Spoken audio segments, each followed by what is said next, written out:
បាទសូមជម្រាបសួរពុកម៉ែបងប្អូននេះគឺជាមេបាពូជស្គួយក្រងរបស់ខ្ញុំបាទមេហ្នឹងគឺទម្ងន់វាមានចាប់ពី2គីឡូ2ដល់2គីឡូកន្លះដូចមេដែលខាងមុខគេនេះបាទស្គួយទឹកមាសហ្នឹងគឺធ្ងន់ជាងគេនេះ2គីឡូកន្លះទប់នឹងពងធ្លាក់ពងបដើហើយបាទរីឯឈ្មោលហ្នឹងទម្ងន់គីឡូវា35ប៉ុន្តែនៅធំទៀតផ្នែកទប់ពងបានតិចហ្នឹងវាអាចពេញវាប្រហែលជាអាចបានក្បែរ40ឬអីហ្នឹងបាទក្រុមនេះគឺគីឡូធំគីឡូធ្ងន់ហ្នឹងណាបងប្អូនហើយសម្រាប់មេបាពូជយើងសម្រាប់សម្រាំងគឺយកបែបហ្នឹងបាទទី1ជើងល្មៀត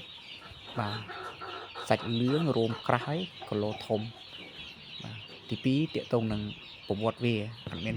ដែលផ្ទុះជំងឺឆ្លងអីផ្សេងៗទេតាំងពីតូចមកណាបាទទី3គឺវាលះលហួនបាទ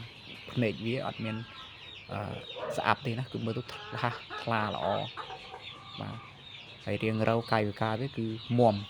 អានឹងហើយដែលយើងត្រូវរើសធ្វើទុកជាមេបាពូជបាទហើយដូចដាប់បានេះបងប្អូនមើលបាទនេះថាស្គួយកម្មឡាយទឹកមាសបាទបាប្រភេទនេះគឺវាអាចថាស្អាតយ៉ាង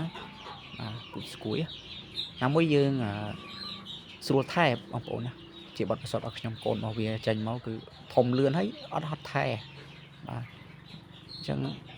កតាពូជសំខាន់បងប្អូនសំខាន់គឺសំខាន់សម្រាប់យើងភ្ញាស់កូនលក់គឺលក់ជាមេបាពូជបន្តគឺកាលណាមេបាពូជយើងសម្រាប់សម្រាំងបានល្អ